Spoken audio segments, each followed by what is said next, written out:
Hello travelers, Boardman21 here, and today got another build for you for patch 8.3, and this one is just like our old Static Orb Sorcerer, except that Static Orb itself is completely different. Now there's a few different ways to play Static Orb. Some are very damaging and really great for single target. Others do good damage but are full on screen AoEs, and that's the one we're showing today. You can get this baby to orbit just like the Hammerden. You can have it orbit spears of lightning all around you, or balls of lightning if you will, and you can have up to 5 big balls and up to 20 little balls just orbiting around you, piercing through enemies, doing huge damage, exploding at the end of their duration for big damage, and having lightning tentacles or tendrils come out and hit all the enemies nearby, which is just crazy. It's a great full screen AoE clear.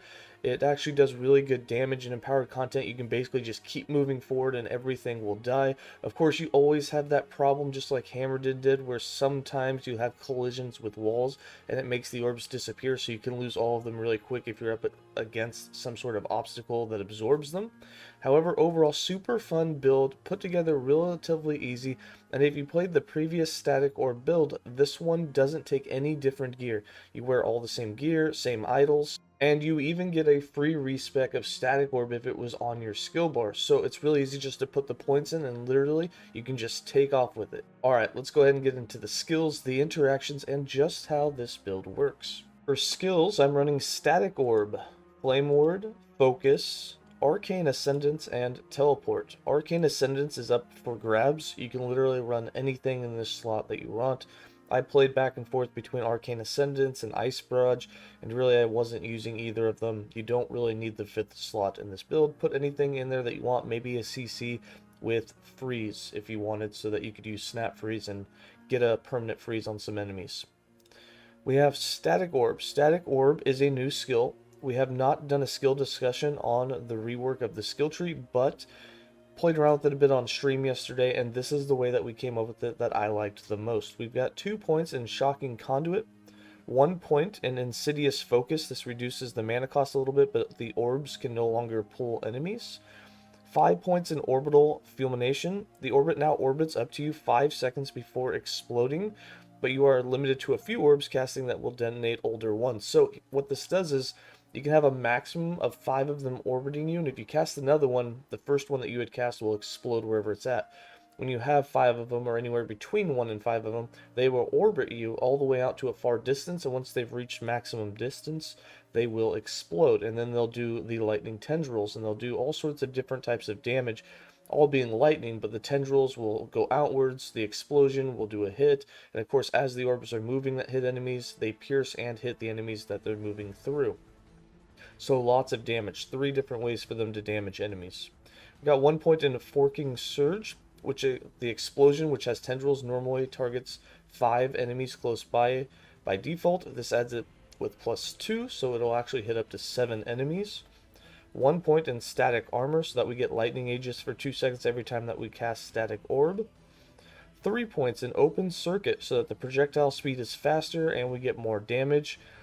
3 points in Volatile Outbursts, so that the damage ramps up and the projectile speed is a little closer. The longer and farther that your Static Orb can orbit around you, the more damage it will do in the explosion at the end. And then 4 points in Scatter Blast, so that when you cast it, you get the 1 big orb that goes around, but with 4 points here, we also get 4 little orbs each time that we cast it. Now, the little orbs do not explode and they cannot pull, but they can do hit damage, so you get quite a few more extra hits in. So you'll have 5 orbs actually being cast every time that you do it, 4 little ones and 1 large one. And there are some other nodes inside this skill tree that are very fun and very damaging and completely change the way that you use and play with the skill. We will be doing more than one build with this skill in the future.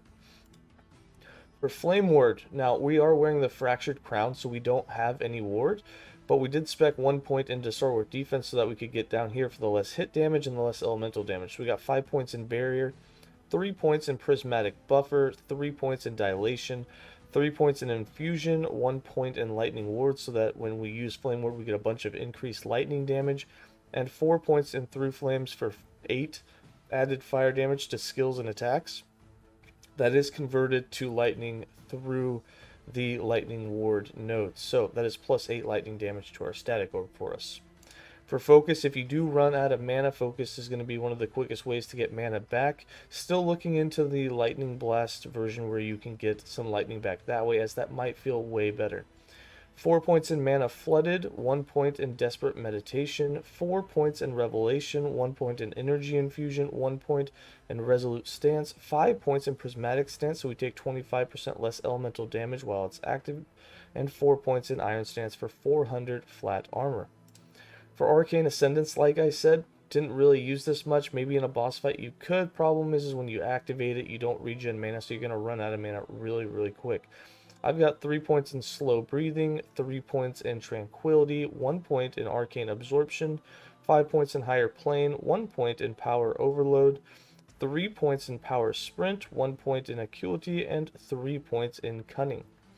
For teleport, we're using this for some increased damage as well as a lot of temporary buffs, and then of course the decoys so that we can kind of, have the taunt away from us a little bit if we are in danger. 4 points in resonant plasma, 1 point in unexpected copy, 1 point in decoy position, 4 points in elemental affinity, 5 points in crystalline passage, and 5 points in time dilation, so that you get to keep these buffs for 8 seconds. So you'll get all your elemental resistances, another 20% increase, and then you'll get 250 flat armor, which will really help you with defense in the game, especially if you struggle to get your elemental resist capped. For passives, I've got 8 points in Elementalist, 8 points in Arcanist, 5 points in Mage Flurry, 10 points in Knowledge of Destruction. We got 0 points in the Spellblade, and then 82 points in our Mastered Sorcerer, with 8 points in Calculated Destruction, 8 points in Brainstorm, 5 points in Arcane Momentum, 3 points in Wisdom, 8 points in Seronomancer for the increased lightning damage, 5 points in Ripped Bolt for the lightning penetration and leech, very helpful to stay alive, 8 points in Crackling Precision, 5 points in Arcane Obliteration, 5 points in Distant Spark. Now again, you don't have to put these 5 points here because sometimes your static orb will not make it that far, but you can. 8 points in Elemental Ascendance, 5 points in Arcane Current, 5 points in Archmage, and 4 points in Recollection for that increased cooldown recovery speed, which will help you with being able to teleport more often if you need it. And the last 5 points are on Spellslinger for some adaptive spell damage and increased mana regen. Alright, for idols, items, uniques, blessings. For the idols, same idols that we were wearing last patch. You have increased lightning damage when you have Lightning Aegis, which we are guaranteed to have with every cast for 2 seconds. So as long as you cast Static Orb once every 2 seconds, you'll have 100% uptime of that. And then you also have increased lightning damage doubled if you have more than 300 maximum mana, which you do, especially if you have Orion's Ion with the Fractured Crown. It's like 200 plus mana just between the two of them, which is huge. So you can throw on 4 of those if you have them. These are going to be best in slot idols. Now, you don't have to have them, but they are a big damage boost, so make sure that if you have them, I would wear them. For the 2 uniques, we have the Fractured Crown. If you don't know how to get the Fractured Crown, it's made by fracturing an item. You have to get a destructive fracture on a gilded crown. I have a video on that on my YouTube to help you get it. So if you don't have one and you're wondering how to get it, or you want the best guide for getting it, I recommend searching Fractured Crown on my YouTube channel, and you'll find a video that'll help you get one almost guaranteed. And then we also have Orion's Eye. So Orion's Eye is going to give you a crap ton of mana. You can have up to 150. It is very rare. You do not have to have this for the build to work. But this does make you a little bit more tanky, and it gives you a ton of mana so you don't have to stack it elsewhere. Because you do want to get 300 mana. If you want to wear a crafted amulet, which you can, I would go with lightning damage or lightning penetration. On top of that, you could either go with critical strike multiplier or spell critical strike chance to make sure you have 100%. And then for the suffix, you could do frailty or some sort of ailment on hit with increased health. For the Fractured Crown, this gives you up to 130% spell critical strike multiplier, which is why it's such best in slot. We are aiming for 100% critical strike chance, so this makes you hit really hard with those static orbs. This also gives you up to 30% increased mana, and up to 50% of damage dealt goes towards mana before your health. You can't stack ward with this, but you'll become very tanky where you can have up to 50% of your damage mitigated to mana. So you do want to have a lot of mana regen with this build to counteract that. On top of that, you will be focusing every now and then. Like I said, looking into other ways to really make it feel better to get get mana back.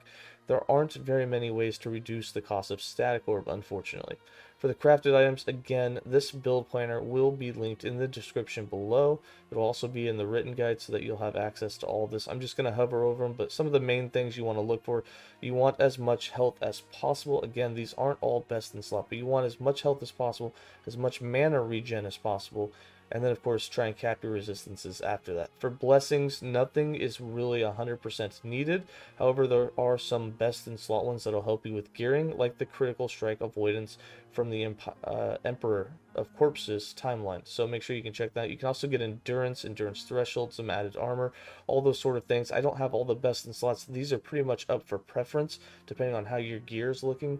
So definitely make sure you get some blessings. Empowered ones obviously are better, but nothing's gonna make or break the build here. There's nothing needed like guaranteed like spell damage, leech to health, although that will really help your survivability if you do get that one. Alright, let's go ahead and head over to the character sheet. Alright, for the character sheet, as you can see, we have almost 2100 life. We are capped on resistances for physical and necrotic. We don't need void because that's all converted over to fire. We are a little shy on the elemental, but like I said, just teleport once every 8 seconds and boom, you're going to have them for a full 8 seconds. So as long as you're teleporting once every 8 seconds, which should be easy enough, those will be capped for you. And we don't have any poison on this. I haven't updated the gear enough to reflect that. So poison damage, as you know, is a little bit stronger, or quite a bit stronger in patch 8.3. So you're definitely going to want to build into some of this eventually. We have about 17% armor, not a ton. We do get a little bit boost when we activate our teleport, just a little bit of a boost, and then of course when we focus it'll be a little bit higher as well. We're built into a ton of lightning damage and a ton of critical strike multiplier. Our defense, we do have 100% critical strike avoidance. We have not capped endurance. I'd recommend doing that as well, as that will increase your survivability. Alright. So for how to play this build in the skill rotation, I like to put Flame Ward on autocast because I always like to just have that going off for the damage reduction. Although playing it where you're anticipating the damage and using it when you need it is the best way, but for me, I'm usually not focused on it, and this build is such high in its output of damage and its area of effect that you don't tend to get in too much trouble at too often of times, so you're able to leech back a lot of the damage that you take, especially since a lot of the damage we take is going to go straight to mana anyways. And then all you do is you literally just cast Static Orb. And look at that, it's spinning around. We got our 4 little orbs and we got our 1 big orb. And you just want to keep casting it, you know, every couple of seconds to make sure that you have 5 out at all times. And then for damage, you can see we're hitting between 10 and 100,000 damage depending on what's doing the hit. The explosions, if we can get some explosions going off here on it, you'll notice that the explosions hit the hardest. And they do some massive damage. Let's see if we can show one here. It's really hard to get it to explode. There we go. 140k damage by the Static Orb. They hit really, really hard when they explode. Trying to time it where you know the first one and casting a 6th one so that the first one will explode is really hard to do. For the most part, I don't try and hit things with the end of the orb. If it does, it's going to kill them. For the most part, we just cast it and we just keep moving. That's really it. And you just have a full screen AoE that lightnings everything up. So it's really cool. Alright, that's going to be it for this build guide. It's not min-max, there's no exalted gear. It does have some of the best idols you can get for it though, so it's not going to get a whole lot better than it already is, but there is some resistance change, maxing that endurance, some things you can do to really min-max it to push it even higher. Hope you guys enjoyed the guide. As always, stay safe and enjoy some gameplay.